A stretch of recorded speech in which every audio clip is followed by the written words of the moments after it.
Welcome back, adventurers, to another episode of A Hero's Guide to Asgartha. I'm Nick.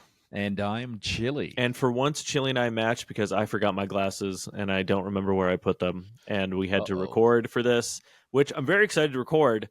We're doing Bravos. Bravos is very fun this set, in my opinion. Yeah, so, it's also, I would say, the strongest faction.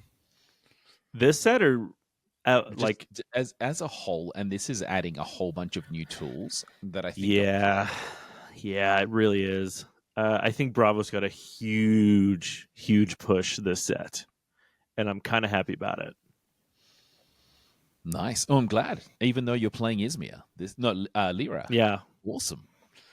So, okay, we're going to talk about Soul a lot because Soul is very good. It is. It hasn't been. How would I call it? Broken yet. But there is a number of, out of all the heroes, this is probably the one that gets the most consistent scores out of the new set. Mm-hmm. Okay. Which I think is good. I really like Soul because it forces people to play differently than they would regularly play. Because you don't want Halua to be gigantic, right? Yeah, that's fair. Which is really funny. There's a lot of cards in this that really help you pass first, because you have to remember, this is something that's really interesting. I know a lot of times there'll be people that say like, oh, I pass, right? Like after they play or something. Mm-hmm. Technically, it comes back to you. Yes. Like you say, so you play and then it goes back and then it comes back to you and then you say, I pass and do nothing. Right? That's right. And there's one card that allows you to do it. And we're going to talk about it today as well. Yeah. So we're gonna get right to it. So first card is Alt Run Teammate. Koja's favorite sport, alt running. So 2 from hand, 2 from reserve, 2/1 in the common. On play from anywhere, you may rush to give me a boost. Good card. Yes. Great common. Very good. Awesome common, in my opinion. It is. So basically, if you rush, this becomes overstated very easily. It's been used in a lot of decks already, especially Basira. Mm-hmm. Basira is the one that's using it the most. I don't know if Achadi's going to use it very much, but I know Basira and Sol will definitely use it. I don't know about this card. But I will say, though, specifically, though, for everybody who doesn't remember, in case you're either listening to this for the first time and you're not familiar with this, rush means playing another card immediately. Mm-hmm. So you don't necessarily have to do the thing, but if you rush, you may immediately play another card and then get that effect. Correct. If you do not rush, or you cannot rush, you do not get the benefit. Correct. So the rare is a little different. Same stats, same hand and reserve cost, only that it's 2 in the water instead of 1. Mm-hmm. And then on play from anywhere, you may rush to give target character a boost, which both are good, honestly. If you're trying to, specifically stat out something, the rare, I don't know that you would necessarily want to use it depending on what you're doing. But either way, either one of these cards it's probably going to be a very common staple. Yes, I completely agree. I think this is a very, very useful card. I would go more, the common gives you enough value that you don't need the rare. Yeah. But the rare does give you the option of choosing which card gets the boost. Yeah, that's true. So something like this would be good for like an Aklit deck. Mm-hmm. Right?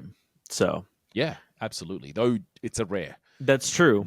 And that's where it makes things a little bit more difficult, but it doesn't mean it's not good. Yeah. So, okay, moving on to, oh gosh, okay, I love this card. Okay, I believe we talked about this card in Axiom before. So now we are finally talking about it in the In faction. We were talking about Beowulf. Yes. Beowulf. This card rules. Okay, 5 from hand, 5 from reserve in the common, 5/2/5 in the stats. When I leave the expedition zone, you may play a character with a base cost 2 or less for free. And again, this is base cost, so that matters. The only difference in the rare is that the base cost goes up by 1 that you can play.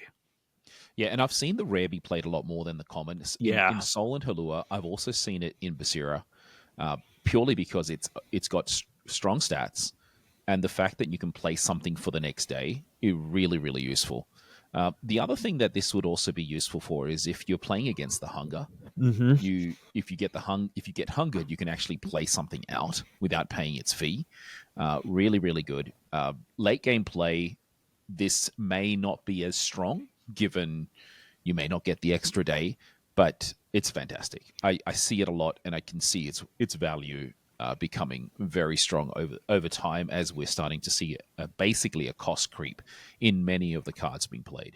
Yeah, and interestingly enough, we actually saw that today. Mm-hmm. Today being Thursday, which is when we run our rapid fire tournament, and somebody actually did that. They had a Beowulf on the field.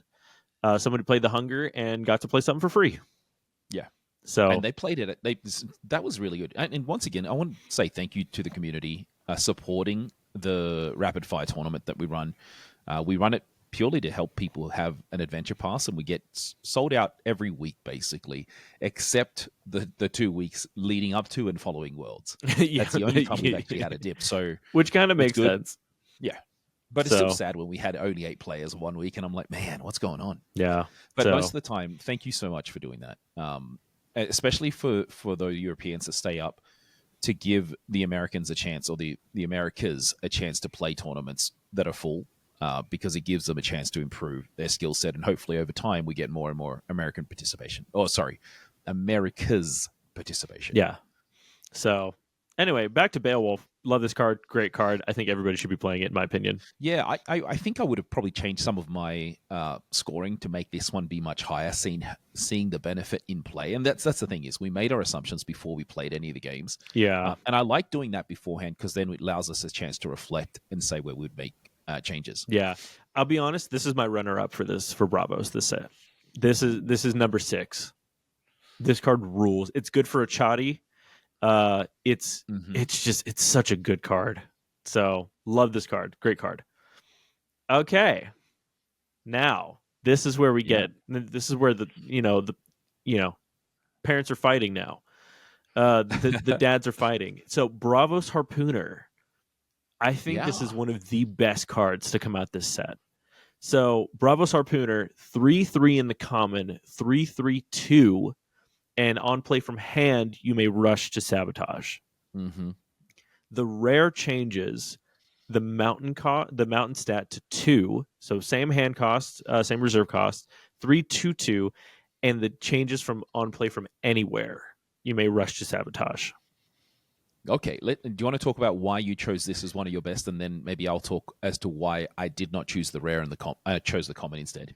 I actually want to hear your reasoning first. Okay. No problem. So I chose the common over the rare purely because sabotage is at best when it's used as from hand, where you don't know that it's coming. Mm-hmm. So sabotaging from reserve, you usually don't get that benefit very often. And also they can play around it, saying, okay, this is going to come out, I'm not going to play this card because I don't want to get it sabotaged.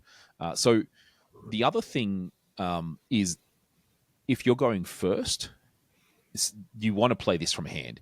If you're going second, you can manipulate the timing of when you play it when you have it in your hand. Okay, I'm not going to play it now. I'm going to play it next turn. And that's the reason why I chose. I'm like, you get enough of a benefit by being able to get it from hand. But I see your point as well with it being from anywhere, because it's a double rush. And if you have the soul strategy, then this is perfect because you're getting 2 turns of the benefit. Yeah. So the reason why I picked it over the common is mostly because what I've been seeing a lot is a lot of people wanting to resupply in Bravos lately. And a lot of times, a lot of strategy for Bravos fails when they have a card that needs to be in hand, go to reserve. Mm-hmm. So that's why I really like the rare in this, because it guarantees, no matter where you put it, that you can more often than not get the sabotage off no matter where it is. Okay. No, that's good sound judgment on why you're doing it. I don't see that much on the resupply. I guess you would if you have both the Bravos Bastion out as well as the Mess. Parliament? The Parliament as well. I mean, Parliament, Mess, anything, any of the landmarks that really Bravos is wanting to play cares about resupply. Yeah. Right? Okay. I mean, I don't know if there's another landmark in this set that a lot of people I think are playing in Bravos that I think also cares about resupply. So that's the only reason why I picked it, because this card is so good that you don't want it to just sit in your reserve and just play it for the stats. Yeah, no, that makes sense. So that's my reasoning. Okay, moving on. Oh, okay. This is really annoying because I love the Bravos and Izmir signets, which, spoiler for everybody who didn't know, but Bravo Signet, I feel like, is so good, but only in the common, which kind of sucks because it's really rare. Mm-hmm. So like it gives you something that each of the heroes would want, except potentially rushing, right? Yeah. So talking about Bravo Signet, first off, I want a Bravos tattoo now so badly. I want it so bad. Who's the character? It could be Priya. It could be. I'm just trying to figure out who it is. It could be Soul. Maybe it is Soul. I don't know. I'm gonna have to take a look at that because I really don't know. But it's awesome art, like really awesome art. Yeah, the idea of like fire tattoos, like elemental. Oh, so good. Anyway, I don't think it's Soul. The face looks different. Yeah. No. Oh no, you're right. It looks different. I don't know. I don't remember if Soul has. You know what? It might be Soul because Soul has got dreads. Yeah. Okay. Then it's probably Soul. So Bravo Signet, 3 from hand, 4 from reserve. Choose 1. Target character gains 3 boosts. Return target character with hand cost 3 or less to its owner's hand, and put the top card of your deck in your mana zone. This is great. This is so good in the common because honestly, I'm not gonna lie. Every single one of those effects from hand is on par. Yeah, it's not bad at all. The hard part is that the rare is 5 from hand and 5 from reserve, which is more than any of the other ones. Correct. Yeah. And that's because of the mana. Like, the cost of mana is very expensive. And the same thing, the rare is also more expensive because it's normally 2-4, and you're paying 3-4 here. Mm-hmm. But honestly, getting 3 boosts, and because here's the thing, very rarely, I think, are you actually going to pick the removal. No, because it returns it to their hand. Normally you don't, unless you want to do it on your own, really, but maybe not. Oh, well, that's what I'm saying. Like, I think more often than not, people are going to choose the boosts and the mana. Mm-hmm. So, like, for 5 for getting 3 boosts and a mana, it's good. Mm-hmm. But I don't know, man. Yeah, but one thing though is, like, while this is really useful, I see very few decks actually play it right now. Yeah. And if any, I don't think I remember seeing it once in competitive play, and purely because you can get something cheaper that gives you the same benefit. For example, if you want to get 3 boosts, you can get the card that also gives you a draw. Yeah. With physical training.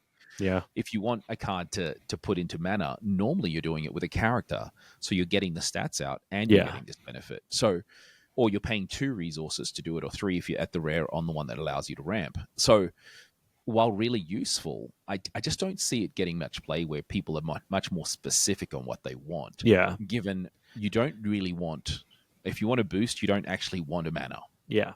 Now, I will say, I am going to be playing this when I build my new Achadi deck. I am going to be playing this in my Achadi deck. Oh, okay. Because that deck is specifically going to be focusing on ramping as much as possible. Ramping and card draw. Okay. And you just play it from the 3 from hand, right? Just pay it from hand. Because you've got enough with mana channeling. Like, honestly, the only 2 spells that you're going to be playing for ramp in that deck are Bravo Signet and mana channeling. Okay. Or, no, what is it? No, because Eruption is the removal spell. Mana Eruption. I struggle on which ones. They're all mana something. Yeah, mana stuff. So, okay. Yeah, I like this card, but it's kind of rough. And now, this is one that I did not rank, but playing it and seeing it now, this card should be among the top being played. Colorful Cuckoo. It's like, just think of it in terms of Basira. You can get this out for 2 turns because it gets anchored.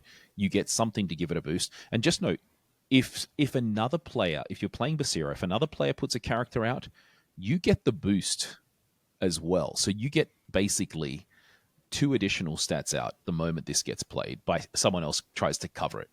And when it goes to reserve, it goes into your mana zone. Yeah. So therefore your ramp strategy would be fantastic in this case, because it stops that person from actually playing on one side. You really don't. No one wants to play on the side, given in many, especially against Basira, right? You can play it in other decks, but this is definitely a Basira card. Yeah, 100%. The funniest part about this too is that I feel like you can kind of mess people up with this too. Mm-hmm. If your goal is to play this card and just mess people up with this, there are ways that you can force this card to get boosted beyond recognition. Yes, you can get it to stay out and stay out and stay out. Yeah. So it's... I don't know what they were thinking with this card, but it's so good. Yeah. I love this card. Would be definitely one that I would reclassify. Yep. Absolutely putting this in the Achadi deck as well. Ooh, nice. So, because again, it's cheap and it gets anchored. Mm-hmm. So, okay, that takes us on to Eris. Love this card. But the betrayal on this card is real, though. And we're talking about Eris. We've already talked about Eris and Lyra. The fact that they put it in Bravos, hilarious to me. Mm-hmm. So, and specifically, it's the rare. It's the rare out of faction from Lyra. So 5 from hand, 5 from reserve, 5 all in the stats. If my expedition would move forward during dusk, roll a die. On a 4+, moves forward 1 region. On a 1, it doesn't move instead. Yeah, so it's really getting the Nevenko effect here of a negative effect. There's not much that does the chance in Eris. There's nothing in Bravos. There's nothing in the decks right now that allow you to manipulate dice. So like, there's no Martingale impact here, right? Yeah, I don't think there's a Roboros because that goes to Axiom. I don't think there's a. I don't even think Wayfarer really matters for that either. No, but the Wayfarer is not available in this deck either. So therefore, you really are putting yourself a chance. But hey, if you could move forward twice, geez, that gives you some really, really strong. And I don't want to talk about it too much, but this is also on the bounty board. Yes, though, is it in Bravos or is it just in both? Lyra? It doesn't matter. Okay. Yeah, because technically the bounty board is available for both factions. So there's one in Bravos and one in Lyra. Because we'll talk about that once we get it live, right? Because both factions have access to all of the stuff you need to move that many number of spaces. Mm-hmm. So, good times. Okay, this. All right. Now, the rare of Flying Dockyard is an amazing looking art. 2/2, the common though, is 2/2. When you pass first, create an aerolith token in your landmarks. Honestly, this is just for Soul. Mm-hmm. Allows you to create the aerolith. The rare is when you pass first for 3/3, target character gains 1 boost, then create an aerolith token in target player's landmark. This is more if you're trying to play the pass first strategy in Basira, which would be more useful there. Of course, you can use it in any other deck. The benefit of it is that you get the boost regardless of whether you are, how would I call it? You're playing from reserve or playing from hand. Oh, yeah. I don't see this being played at all competitively. I can see where it's useful in Soul more than anything else, though. Yeah. This is the other card that people in our pod are looking to play around Soul. Okay. Now, I'll say this. If you're looking for a landmark in a Achadi, this is one you may want to use. Because in many cases, Achadi wants to play big characters, so then more likely going to fast first. And then, and then get a boost. And then get your boost, and then an aerolith, and then that allows you to get resupplies over time. But it's still very subjective if that's the style of game. I've not seen anyone do it. I'm telling you, man, the age of the Aklut Unique is coming for Achadi. It's coming. All right. Aklut and Achadi, wow. Yeah, man. Trust me, it's gonna start getting. You get. I think it's gonna. I think it's gonna happen. So, Halua Raging Leviathan, 7/7 for 5/5/5 in stats, both in common and the rare. The difference between both is the common at dusk each character gains fleeting. In At the rare, at dust, each other character gains fleeting. And the reason I have given it the gold medal, my choice, is I would play this once, and then the second time I would use the quick ability to draw a card. In that sense, pretty useful. And I personally believe out of all the Leviathans, this is the most playable, the better of them all, given that it gets 5/5/5 worth of stats. So for 7, so you're really getting an additional 3 power, given you're spreading it out over both. And it is tough one. I mean, that's true. But the common is also tough one. I just like the ability of being able to do this to draw a card, because I found that drawing for free. Well, for free, I say, you resupply into this, and that's kind of nutty. Yeah, if you resupply into it, sure, you can play it for 7, or you can get another card in your hand. Yeah. Anyway, both are useful. I don't know if you think otherwise, but I think this is the best of all the Leviathans. I think a bald Halua looks weird. I think that's what I think. I think the common rather with the fire on their head. With the fire mohawk. Mm-hmm. Do you know that I don't know if you've read through any of the lore, but not yet. Her ability to connect with Soul was like chance that they would be able to feel each other.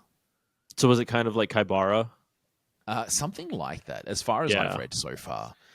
I don't know. And then the Musubi is being taught by Kaori, who had seen it being done in Asgartha. Interesting. To show the new, to basically do it in the field. Remember, because the Masubi's only ever done at the tree. Oh, right. Yeah. They had to do it out in the wild. And then in set 5, they are teaching the Rika, the Musubi, as part of the trade. Ooh, interesting. Anyway, yeah. Really interesting. That's not going to go over poorly. That may go poorly, but they also have also got a tree, right? They've got That's a tree true. Themselves. So anyway. Oh man, I don't know. I might have to fight you though about this being the best Leviathan. I think a lot of people like the turtle for use, but what were you thinking, Nick? I like Koi and Zartan. Or not Sagitta. I like Sagitta a lot. I think Koi is pretty useful. Sagitta, I don't know. I'm saying I like Koi. Sagitta, but Koi I think is playable. Koi is playable. It's cheaper, first of all, and second, if you're able to line up things with an Adia, or any of the other heroes that do it, right? Yeah, you can get some really strong benefits. Yeah. Anyway, all right, moving on. Joining Fates, and wouldn't you know, here, just what I was talking about. So you can see here that Kaori is doing the Musubi to these guys. Yeah. So joining Fates, 7 from Hansen from reserve spell Conjuration. Fleeting. You may immediately play a character for 7 and less in your companion expedition. It gains anchored. Stupid. Mm-hmm. What a stupid card, man. This is so fun. This is basically for Halua. Yeah, so you can play Halua. Anchored Halua. Anchored. And the only thing to be mindful here is if you're playing this and you are using a res slot, you can stop. You basically are reducing your deck size by 3 if you play 3 of them. So therefore, your chance of getting the card you want increases because you can just anchor the card that you want to have, and it gets to be played twice. But in a deck that is lacking a lot of card draw traditionally, now there's some cards that allow you to resupply a lot more often. Are you willing to run that risk of having less cards in hand or less cards in reserve? I mean, that's fair. That's the only caution that I'd have. And also, if you are anchored, you open yourself up to more removals. Okay, that's fair. But is it a fantastic option to use this? I think so. Gigantic and anchored? Come on. Yeah, I think that this card is kind of nutty, if I'm going to be honest. Because here's the thing. All you need is 8 mana to play Hunger, and it's anchored. Yeah. Like anchored and fleeting, if you can get that. Oh my word. You play it with Arcolano Milk? Mm-hmm. That's dumb. Oh gosh. Yeah, I love this card. I think, but here's the problem. Again, mana cost. I think playing this in a Chadi would be hilarious. You could. That's the other one that I'd play it with. You could. You've got so many more options in a Chadi to play this. Yeah. So, okay, Jumping Frog. Weird little guy, if I'm going to be honest. Which I think it's really funny that the person behind him looks like a giant. So, it's only because he's so tiny. Yeah, the scale. So, Jumping Frog, 1 from hand, 1 from reserve, 0/0/1. When you pass first, I gain a boost. Mm-hmm. And kind of like Alt Runner, it changes to target character in the rare. Everything else is the same. Pretty useful. It's a 1 cost that would more than likely get you a 1/1/1/2 in stats, so it is beneficial in that sense. The low cost, though, goes against a lot of what Rush is. Yeah. Normally you want to play something more expensive, but you could have this as your second card, right? I don't know. I would play this. I would play this first. No, what I'm saying is play your Rush card, then play this. Oh, yeah. That's fair. Right. As your bonus for rushing. Mm-hmm. So I'm understanding now. I'm picking up what you're putting down. But, interesting. I think I've seen it being used a lot more purely because it's a 1 cost, and we know that 1 cost cards are not very common, so therefore you want to have as many as possible to be able to play. Yeah, I agree. Okay, moving on to Cowrie's Intervention. God, this card is so funny.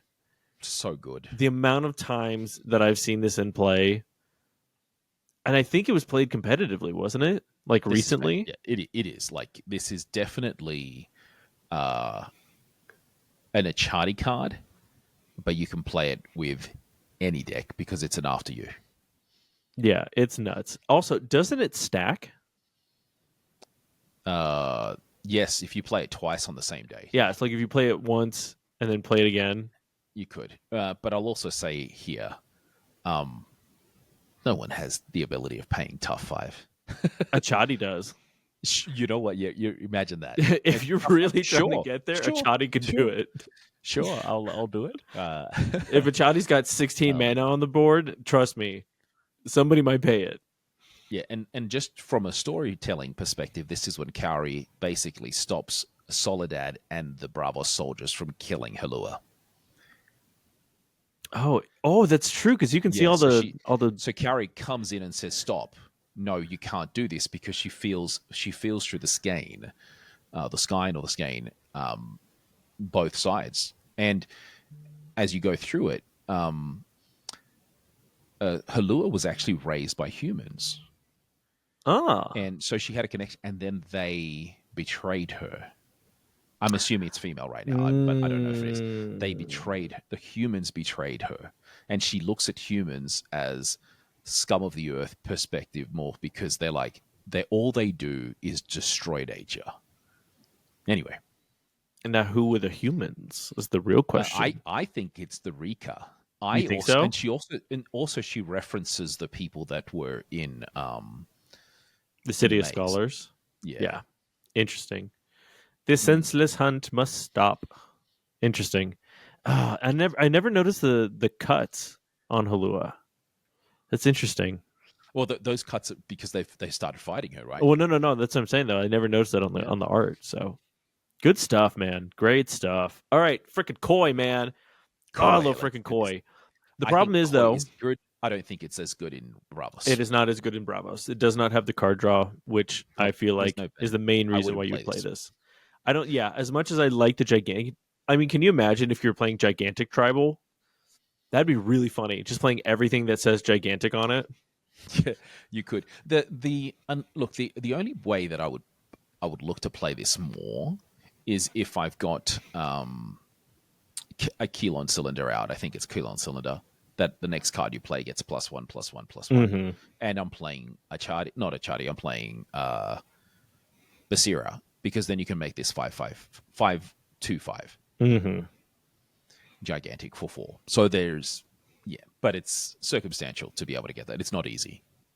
Yeah, I love this. I think that this card is really good. I think it's really funny. I also feel like this genuinely. and people can fight me on this. I don't really mind. I feel like this is one of the best representations of like what we want Leviathans to be. Right? We want them to be like this. We want it to be like Kaibara, where like they're these giant, majestic creatures that we know that we can live in harmony with, and not something like Singula that's kind of gross and disgusting and is going to eat us all. True, though Koi, I don't know if it is nice. That's true. So all the Leviathans are in the way of the Asgarthans right now. Mm-hmm. None of them are considered good.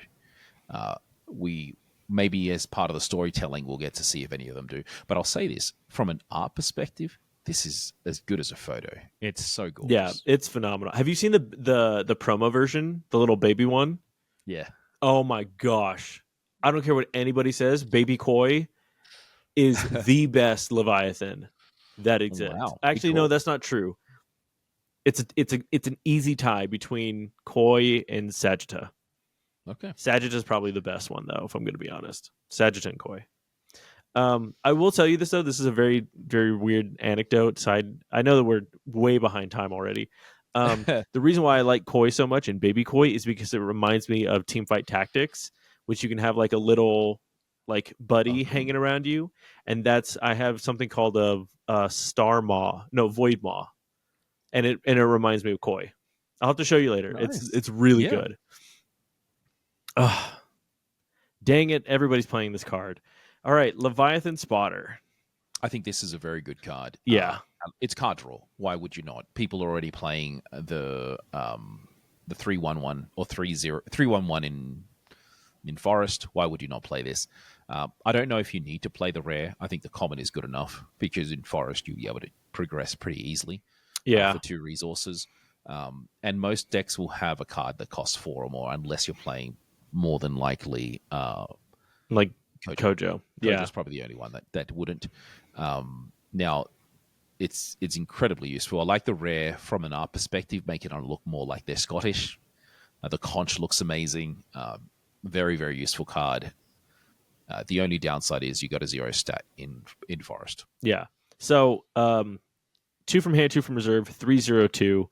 On play from reserve, you may reveal a character card with hand cost 4 or more from your hand. If you do draw a card, the only difference in the rare is that the mountain stat is upped by 2. Mm-hmm. So 3/2/2 rather than 3/0/2. But yeah, I agree. Yep. This is a great card for card draw.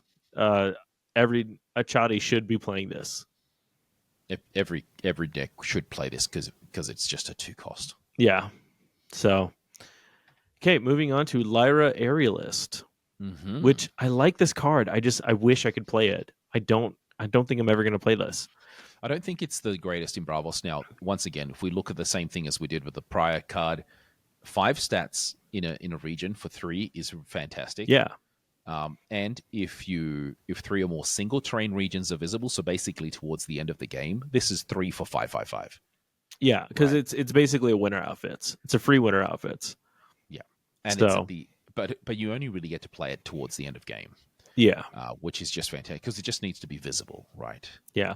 And I mean, the other thing, too, is that if we're going to be 100% honest, this is a really good matchup against Nadir. Oh, yeah, if you're playing against Nadir. And I do believe Nadir is going to become one of the meta decks. Personally, I haven't seen many win right now, but I would say there's so much strength that they can play to that you just are not prepared for. Mm-hmm. Yeah, I love my Nadir deck. But yeah, I love this card. I wish I had more opportunities to play it. Yeah, rare slots are always hard. Yep. Same with Medusa. 3 from hand, 5 from reserve, 3/2/3, and same thing from Axiom. On play from reserve, you may discard target character if you do create an Aerolith in its controller's landmark. It's fine. I don't think this is something that Bravos really cares about, the Aerolith, as much. We talked about the Aeroliths a little bit earlier when we were talking about the flying dockyard, but the benefit of it there was that you get it every time you pass. This is a one-off, and if you don't have enough landmarks, it's useless. And you're giving someone the Aerolith. That's what I don't want to do. Yeah. Yeah, no, I agree with you there. And It should have been 3-3. I don't understand why the additional 5 cost. You get nothing. You can discard a card, but then you're giving them that benefit. I mean, yeah, that's true. You never want to be giving anybody advantage, but I guess the only thing is that The it like discard is all right. So if we look at it from another point, sorry, Nick, a discard no, usually no, costs no. four Yeah. resources. So you're really getting for one cost a 3/2/3 in value. But the problem is most people don't pay their expensive card early. They play it late. So you're not going to be getting as much value. Now, if something is anchored, then there is huge benefits there. If something's eternal, then there's huge benefits. And the other side is you're discarding, you're not sending to reserve. So maybe I could change my mind a little. I just still think it's very expensive. The other one to look at it is if you have the landmark out that oh no, I don't think it is in Bravos. I think it's just in Axiom. Basically, when you have it out, you can play it from hand, and you can get the effect of being played from reserve. Trying to remember of it. It's all right. I'm trying to think of it in a positive aspect, right? Because kind of like what you're saying, removal is good, right? There is a way where this is playable, but I just don't think anybody's going to do it. Is the problem, right? Because again, people don't really want the complicated setups, right? They just want the simple lines and the simple setups just so they can win the game, right? I feel like in order to make this good, there's too much setup that needs to happen. Yeah. Just to play a 5 for 3/2/3. Now, I'll also say if the card that I was thinking about, if you have Foundry out and you're trying to create a Foundry deck, which was a thing in the past, yeah, then you're paying 3 resources for get something out and to discard a card. Maybe then it's worth it. But you're right, takes a lot. Yeah, I agree. Okay, we're just gonna move on. I'm not gonna think about it anymore. Mountain Guide. I like Mountain Guide. I think Mountain Guide is great. Mountain Guide is good. So once again, the same thing. 2 costs for 4 in a region. Really useful. You're gonna. Oh yeah, sorry. Yeah. So 2 from hand, 2 from reserve, 0/4/0, and then you get to play something for less. I mean, you can see. I could see this being played with Medusa, sacking this to make it a 4. Yeah. That would be kind of better than paying it for 5. True. Like, I mean, if you're desperate for it. Yeah. But yeah, I like this card. I actually think Mountain Guide will win you. There is nothing that can beat Mountain Guide on day 1. Yeah, that's true. Now, they will also progress, but so could you. Especially with Bravos characters, you can play a 2 and a 1 cost. Mm-hmm. You're very likely looking, or if you're playing Kojo, you're already getting 2/2 on one side. If you're first player, you can get this and make sure it becomes a 2 and 0. Lots and lots of benefits. Yeah, I like this card a lot. It definitely does get a lot more benefit out of Nadir and Lyra, but I feel like this is great if you're just trying to get good, cheap, high cost stuff. Or good, cheap, high stat stuff. I mean, fix it. So, all right, moving right along. Nui! Yes, Nui. My 7 boosts. Gosh, this is such a good card. Which honestly, what a fantastic just idea behind it. Yeah. It stops everyone from playing. Yeah. It's really funny too, thinking about the dynamic between boost decks now, like Basira decks now, and what they look like, set 2. They're vastly different. And I feel like this is going to change it even more. Yeah, the only difference between here and the Lero version of it is you're very seldom in Bravos going to have cards with boost in reserve. Mm-hmm. So you really have to have your boost on play, and you also don't have many cards that actually anchor. Well, hold on now. Hold up a minute. I think you're forgetting about Cup of Sap from set 3. Correct, but there's that you have to play it and put it in, but the cards themselves don't have oh, that's true. boost on them. Like passive effects, like yeah. That's fair. Not as much. But here's the thing, though.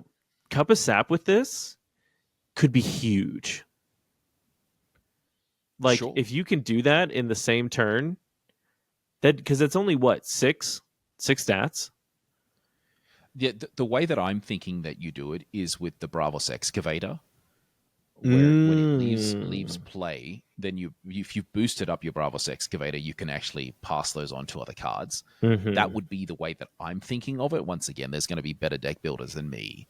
You could do something like Blade Dancer and Hua Mulan. That's the other one. No, Blade Dancer, which is seasoned. So your other option is using seasoned. Is Hua Mulan not? Is Mulan not seasoned? Isn't seasoned. It loses its when played from reserve. It loses its fleeting. Oh, it's one of. Oh, right. What am I thinking of that also has seasoned? Yeah, not sure right now. I'll tell you in a second as we move on to the next card. Yeah, I know, but I love this card. I love the idea of this card. And just ruining people's days. Okay. So we both picked Parliament of Ashes in the common. Yeah, and just on that one. So you got Bravos Blade Dancer, Bravos Pendekar is also seasoned, Bravos Pathfinder. Pathfinder. That's what I was thinking of. Kappa is also seasoned. So there's actually a few choices, and the Stew would be the other one. Because it can give stuff seasoned. Yeah. Mm-hmm. So, fun fact, we both picked the common for Bravos. Now we'll talk about this in a second. 2 from hand, 2 from reserve in the common and in the rare. Both have characters you control a tough one. The only difference is that the common gives you a resupply and the rare gives you a draw. Now. Yeah. Technically speaking, I should have gone with the rare. The resupply is enough. You don't need That's what I'm saying. That's what I'm saying. Technically speaking, I like the rare more. But the fact that it's a rare slot in Bravos and again, the resupply in Bravos is fine. Yeah. Now, if you build your deck right.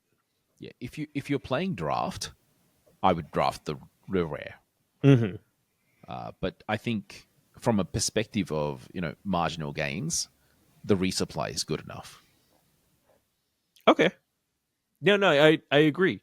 Like I said, if you build your deck right, mm-hmm. Ideally resupplying into something that you want isn't going to hurt you. Mm-hmm. So I feel like saving the rare slot for something like Bravos Harpooner would be great in this. Yeah. So, yeah, I love this card, though. This is basically in every deck. Yeah, every deck is going to be You're getting a tough for very cheap, and you get a card draw out of it. Mm-hmm. I agree. Or resupply. Phileas Fogg. My boy, Bravos Hatter. I know. Really, really cool card. Don't know if it's going to get much play. Okay. 3 from hand, 3 from reserve. Go ahead. 3, 3, 3 in the stats. Evenly statted. Yes. It's like that. Very well statted. Absolutely has going for itself is that it is on par. Yeah. Both cards have on play from reserve. You may immediately pass. Mm-hmm. And the rare has, if you do, I gain a boost. Now, where this gets interesting is with Soul mm-hmm. and resupply. Right? Because if you play... Because, I mean, again, the setup is weird, but, like, it's really funny. Like, the idea that I have with Phileas Fogg is that you do something like you resupply into Phileas Fogg somehow, right? And it's just sitting in your reserve. And by some miracle, it doesn't get touched, right? And you do... Let's see. How much is... We're going to get to it in a second, but how much is... So you play Yana. For 5. And then you play Bravos Harpooner. And then you play this. Oh, jeez. It's a lot of mana. Yeah, you need 11 mana for it. But, my gosh. Double Sabotage Sleep. Double Sabotage Sleep and then immediately pass and get Halua. And Halua, yeah, jeez. Like, at end of game, That would be stupid. Yeah. Like, here's the thing. I don't think you're going to get that far, right? But just like the thought of somebody comboing that, there you go, is kind of wild.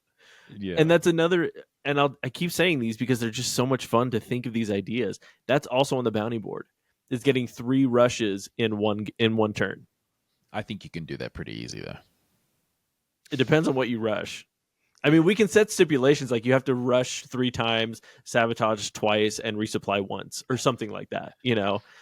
But that's funny. The amount of combos that I dream of seeing with this card at the very end is so funny. And it's so good. Yeah, and you have to pass first immediately. Yeah, and you get to pass first immediately. Yeah. It's so good. I think there's benefits to it as well. Like if you think your opponent has played something very expensive, then you can just play this to basically pass first, get your Hulua token counter up. So God, can you imagine with this if you had a unique that had an Auklet on it too? Like you get to pass first, and like whenever I gain a boost, exhaust something in reserve. Cool. That'd be so funny. Mm-hmm. I want to see the uniques of these. I feel like the uniques of these are going to be more of the standout than the common or the rare. I think so. I think there's going to be some fun uniques that come from Ilias Fog. Yeah. And good to see Around the World in 80 Days getting a shout out in this. Yeah, right? Set. And we come to your favorite card. My favorite looking card. That's true. Yeah, your favorite art. Yeah. It seems that I love that neon color because it's also the same thing that happened with the Tellurian Skater. That's true. So Priya Brava Signaler, 4/4 for 3/5/5. When my expedition moves forward, create an aerolith token. The reason why I like it is you're more than likely going to move forward with this card, given that it is overstated in 5/5 in Mountain and Water for 4 resources. So I think it's very useful. The rare is even better because it's tough 1 if they want to get rid of it, and it's 5/5/5 for 4. So you're getting an extra stat, and on top of that, you're also getting an aerolith. So I think this is very useful. I did not put it as one of my favorite cards, but I've seen people play this a lot more, given it is for the benefit of almost a half draw because it's a resupply that you'll get out of the aerolith. Mm-hmm. So yeah, this card is really good. I really like this card. Mostly because I think I'm just a big fan of the amount of cards that are getting tough in this set is really funny to me. And I feel like that 1 mana is just going to start screwing people up so much. Yep. So, and the fact that it's 4 for 5, stupid. Stupid. That's what they need to do. If they want to encourage people from being able to play harder cards, high cost cards, then this is what you've got to do. Yeah. Yeah, I love this card. This card, I can't deny that this card is amazing. So, and I believe if I'm correct, let's have a look. No, I won't talk about that. I'll talk about it when we talk lore later on. Okay. All right. Sounds good. Rage against the machine, against the mammoth. Old memories. Yeah. So 1 in the hand, 2 in the reserve. Target non-fleeting character gains 2 boosts and fleeting. Yes. The difference is that it's 1 from hand, 1 from reserve in the rare. It gains fleeting and target character. So it doesn't matter. I think you want to use this twice. I think it's really useful, especially early on. If you have a tiny gin, if you have anything that cares about fleeting, Sirengar draws Sirengar. Yeah. So those 2 cards, you can play it on turn 1 and get the benefits that come from being played from reserve. Yep. Agreed. So I think it's amazing. Yep. Good card. Restocking Station. Landmark. 1 from hand, 1 from reserve. Spend 2 Keylon counters, or I gain 2 Keylon counters on play, and then you may exhaust me to lose one of my to spend one of the Keylon counters, and target character loses fleeting. This is also really good. Really good. Not as useful as the Axiom version, given you don't playing that much from your reserve in the way that you do. But I think this is fantastic if you want to keep your nonsense. Yeah, your Akloots out, for example. You can do that. If you have anything that's seasoned, You can give it extra times coming out of reserve. There's a lot of benefits in here at a very cheap cost. I have not seen Bravos use Restocking Station that much, but I'm sure there are going to be some archetypes that will use it. Yeah, 100% agree. This is, I mean, it's just good. It's good for uniques, you know. It's good for stuff like what did we see today that got really stupid high boosts in Bravos? It was a unique. It was a unique. Oh, that gave fleeting Navigator to every other character. Yeah, it gave fleeting to other characters. Yeah, whenever it got a boost. Yeah, and he got that to with this nutty. So yeah, I like this card. Oh, let's not even talk about it. Skybound Odyssey, I'm surprised it's not getting as much play in Bravos as it is in Ordis. It basically is now a staple in the Sigismar deck, but I don't see it as a staple right now in any of the Bravos decks that I've seen. I think it could be because you still get to draw a card, you get to ascend, and you can play two characters. Like, remind me, it's amazing. Achani only cares about characters, right? Or is it whenever you play a card? No, this is where you have to play a character with base cost 3. Well, no. But my point is like, can you draw off of this? No, you can't. That's what I thought. So Achani cares about character. That's what I was saying. So I can see why people aren't playing it. I think there's only 2 cards that give ascend in Bravos. Yeah. So I can see why more people aren't playing this with the other card that we're about to talk about, probably next. Only because there's not a lot that gives ascend, so I feel like people don't care about it that much. But I'll say Bravos is the most highest statted for cost cards. Yeah. So there's like you can potentially win both sides by playing this. Yeah. I mean, can you imagine playing this, drawing, and then playing like double Siren Gar? Yeah. Like you could do so much. Yeah. Anyway, maybe I love this we'll card. Play. Maybe I'm just thinking crazy as well. Okay, this is what I was talking about. You love your Djinns. Look, man, I don't know what it is about, evil spirits, but I love Djinns. So Smoldering Djinn from this set, 2 from hand, 4 from reserve, 2/3/0 in both the common and in the rare. The only difference is that the rare is 2 from hand, 3 from reserve instead of 2 from 4. And on reserve, you may put the top card of your deck in your mana zone. For the common, the rare says you may rush to put the top card of your deck into your mana zone. I don't care what anybody says. That is good and that is fun. It is fun. Not sure if it's good. It's very understated for what you get. Although you are getting something in your mana zone. I just think you're more than likely not going to win based on the cost that you play this from reserve. But maybe you will, right? So, as I said, you've found a way to use this. I have not yet. Well, so here's the funny part too, right? Is that like, imagine a turn 1 Parliament into this, and then you play this turn 2 with like a tiny Djinn. Sure. The amount of nonsense that you're going to be getting up to with potentially, again, depending on how you play, 1 to 2 ramps every turn for like the first 3 turns, potentially. Mm-hmm. That's not that nobody should be playing that, which is the exact reason why I'm going to be playing that. Because I'm going to be playing the stuff that nobody wants to play or should play. Or, but the thing is, unless you have those creative people that do things like that, you just never know. Yeah. Like you could come up with something that no one expects and then it becomes a winning play. So yeah. So love this card. Love this card so much. You're going to see 12 Djinns in a deck. And it's going to be hilarious. I don't care what anybody says. It's going to be the time. I'm going to have the time of my life.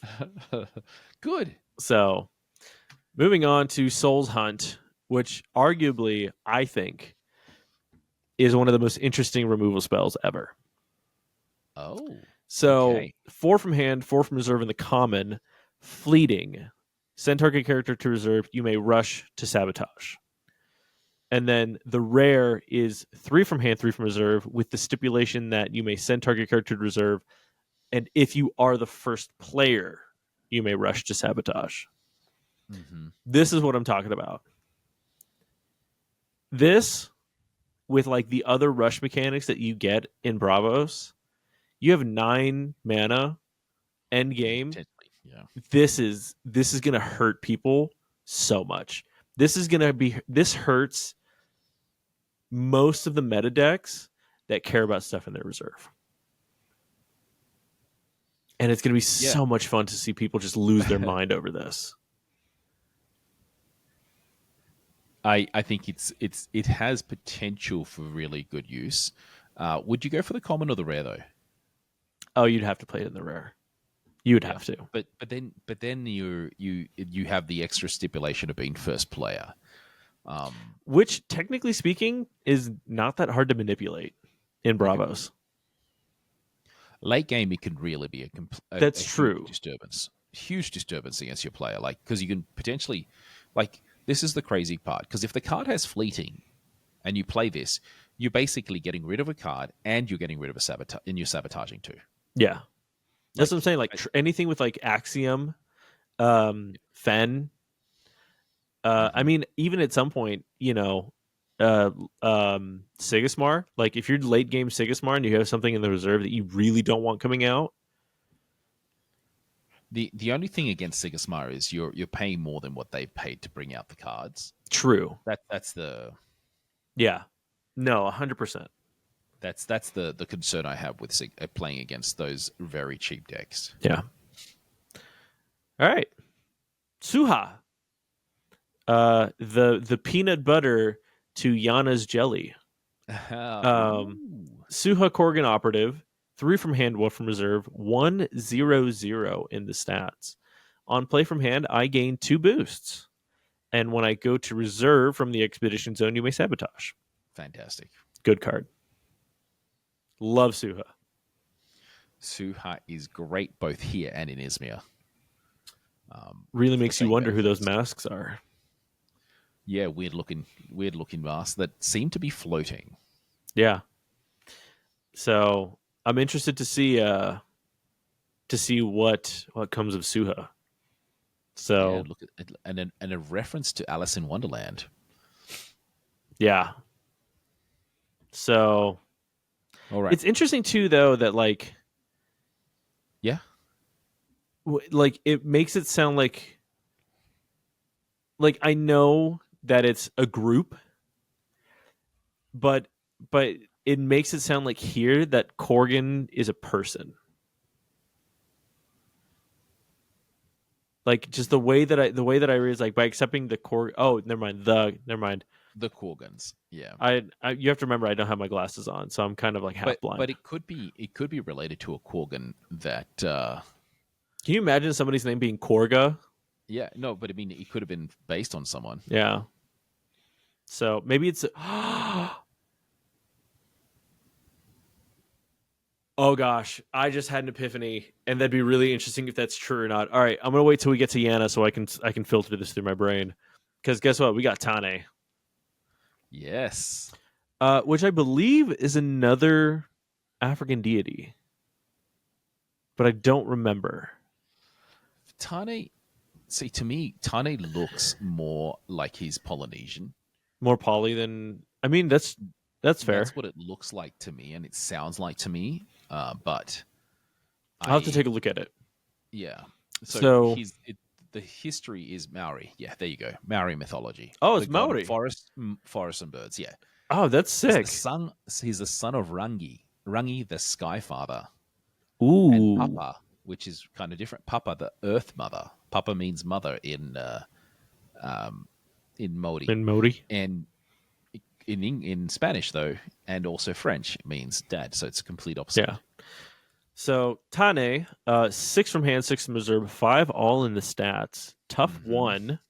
Mm-hmm. I gain anchored on play from anywhere, and each animal and adventurer in your reserve gains 1 boost. So on your Achati build, this is something you should have. Yeah. You think? Yeah, 6/6 for 5/5/5 anchored. You get to have it there for 2 days. Why not? Even if you never use the second part of it, which is your animals and adventurers getting a boost if they're in reserve. I mean, that's fair. But that'd be really sad if you never got to use that second ability. That's true. So those people that want to play animal and adventurer decks, there you go. This card is made for you. Yeah. Beck pulled a really nutty unique for Tane. Ooh. And I'm going to have to show it to you because it's actually kind of stupid. Nice. It's really good. I think he's actually playing it in a deck. I'm hoping to go on Saturday. We've got family over, but I'll find a way of sneaking away if I can. So it's the Halloween party for our family. Oh yeah, we host, and it's hard to leave when you're hosting. That's true. But I will, and then the following week I'm in Mexico again for work. Man, you just leave me all alone. What the heck, man? But I'm still going to be casting with you on that day. So anyway, okay, Tengu. Tengu. I think it'd be Tengu. It's Tengu from Indian. No. Tengu is Japanese. Japanese. Thank you very much. Yeah, the Tengu are. I believe that the Tengu are a form of yokai in Japanese mythology. So interesting facts. I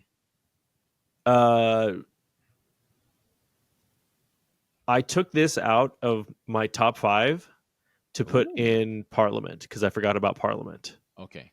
I freaking love this card, man. I would say Tengu at the rare gives you so much more benefit than the common, but once again, the common is overstated. And one of the things that people haven't really talked about or played much in this game is looking at card value. And in Bravos, you can do this better than any other deck, where you can basically play a whole deck that gives you more benefits than you're paying in mana cost. Mm-hmm. Without the impact of without the impact of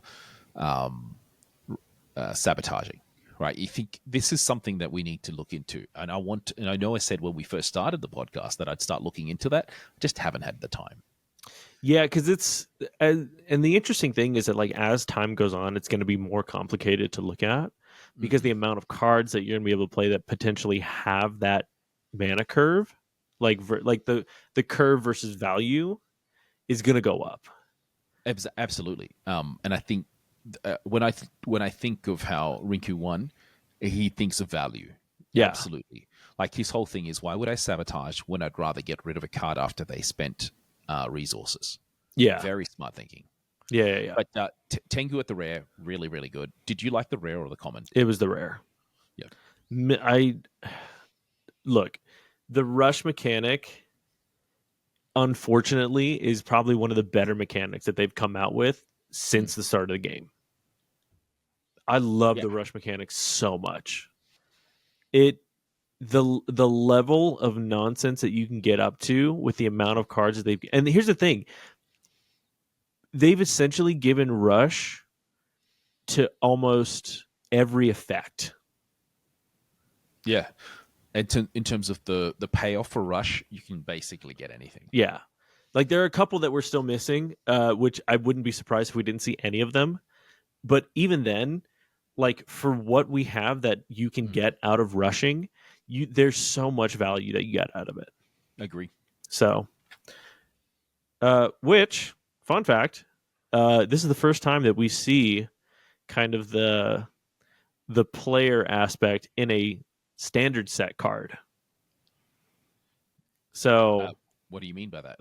So the first player token, because I think Loki. Let me think. So what I mean by that is that a lot of the cards that reference the game itself, kind of in a fourth wall break kind of moment, are usually the art cards that come in OP packs and stuff, right? Yeah. The only one that's kind of weird in that sense is the Loki from the Kickstarter. Exactly. Yeah, that's the only one. Well, that's what I'm saying. That's still a Kickstarter thing. It's not necessarily main set.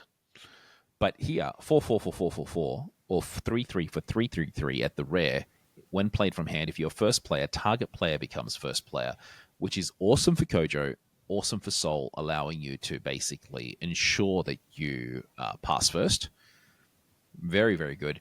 The outer faction is an Izmir. We're going to talk about that earlier, but that's really great for Akesha as well. Yeah. No, I love this card. And then the other benefit is, like, if you're playing against a hero that wants to become first player at noon, an effect that is at noon, you can take it away from them. Yeah. So this is a really good matchup against like Sigismar, Kojo. Not so much against Sigismar, but against Kojo, absolutely. Or that's true, because technically he gets it all the time. Right. So, Akesha? Yep, Akesha, Kojo, also Lindaway. Mm-hmm. So, yeah, this card is really funny, in my opinion. I think it's really cool. It is evenly statted, and you get a benefit from it. Yeah, 100%. Paint House. We saw that in play today. Yeah. But in Lyra. Yeah. Kind of boring in the Bravos. Just the regular old Paint House. 2 from hand, 2 from reserve. On play from anywhere, you may resupply an at noon if there are 3 or more visible terrain regions. Single terrain regions. Yep. You may give 1 boost to target character in reserve. Yeah. I'd be surprised if somebody plays this in Bravo side. Like, honestly, I'd be very surprised. Yeah, me too. Like, there are different resupply engines that give you better value for what you're looking at. Absolutely. I completely agree. Like, why would you play this over Parliament? Yeah, you wouldn't. So, okay. Now, the next one, Wingsuit Jumper, and this is a very cool looking card. This was Rinku's card, since we've mentioned him a couple of times. Yeah. Anytime I think of Bravos, that's the first person that comes to mind. 3/3 for 2/3/3, both of the common and the rare. The common has, when played from reserve, you may rush to draw a card. The rare has, you may rush to draw a card when played from hand. You've chosen the rare as your benefit, but I'll also say, if you're building the deck that we talked about earlier that uses the Foundry, that the common would be fantastic. Mm-hmm. No, agreed. Because then you have double draw. Yes. The reason why I chose the rare is because, and this is going to sound really dumb. Me personally, I think it has better value because it's the stats are the same. But if you even if you miss the card draw, you can either play it for the stats or you can play it for something. Like, this is a great Basira card. Mm-hmm. So, like, rushing in Basira to draw, fine. But also the fact that you can give this to a boost to anything that, like, requires a boost. So, you could give this to Tiny Jin, you could give it to Aklet, anything that requires a boost to, like, activate Basira. This is a very, very, very good, like, last minute Hail Mary. So I personally think that you get more value out of the rare than you do the common. I think the rare as well. Like, it's better to have an effect that is from hand than it is to have it from reserve in Bravos in most cases. Yeah. So this is the only time where I go away from that. It's fine playing it from reserve or from anywhere, to being like, I prefer to have this one. But it doesn't, again, if you miss out on the card draw, it sucks, but at least you have something to fall back onto if you don't want to play it for the stats. That there's, like, something better that you can get for giving a boost. Kind of like the fleeting thing. Like, if you get, like, you give that boost to the Lyra Navigator and something gains fleeting off of it, I think that's technically better than playing this out. Like, if you have that effect available in some cases. Yeah, good choice of card. Now we're going to one of the weirdest cards, wackiest looking cards. Don't care. Hilarious one. I love how people have gone from feet to woolly back. They love it. Like, it's what a great card. So, fun fact, this is what I was talking about earlier. So, 2 from hand, 2 from reserve, landmark, Woolly Field. Exhaust this card, tap it to create a woolly back in target opponent's companion expedition. The next character you play this turn gets 1 boost. Yeah, so the only character that would benefit from this in just its game style is Basira, because you're basically trading 1 boost for 2 boosts. Mm-hmm. The other thing is, if you're playing against a deck that wants to, how would I put it, go gigantic, you can mess them up. You can mess up a few things in terms of the gameplay element for it. But what I was thinking of, I just don't know if it would be used in Bravos. Well, here's what I'm saying is that, like, potentially you could mess somebody up with this by playing with, like, Colorful Cuckoo. Mm-hmm. So, like, you can force a boost to get the extra boost that you need off of Basira if you play it right. That's a good one. Yeah, there's that potential absolutely as So well. I would be honestly surprised if you're not seeing this played, because I don't really think that there's any other token generation for characters in Bravos right now. No. So if you're trying to force Cuckoo or force something that, like, cares about, like, you know, if you're against this, I mean, even for Hunger, this would be great. Yeah, absolutely. So, you know, good stuff. Good stuff, honestly. Actually, it's very interesting with Hunger.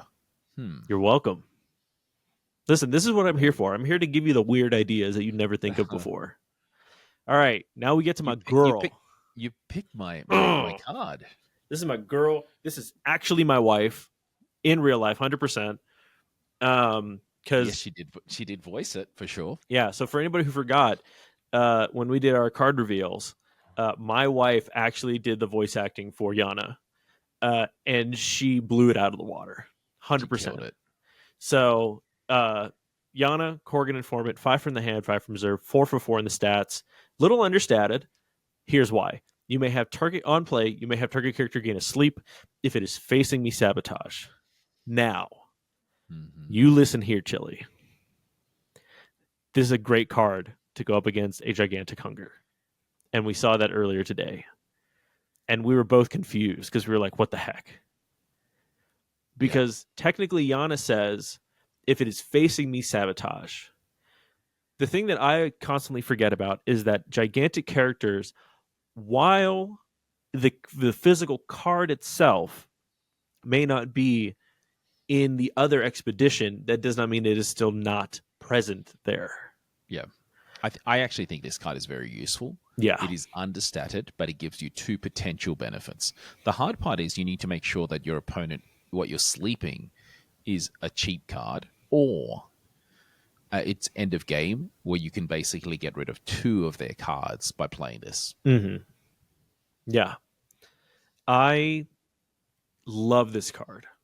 I think that playing this card with other rush stuff, like you play this at the end of a rush, and oh my gosh, is so funny.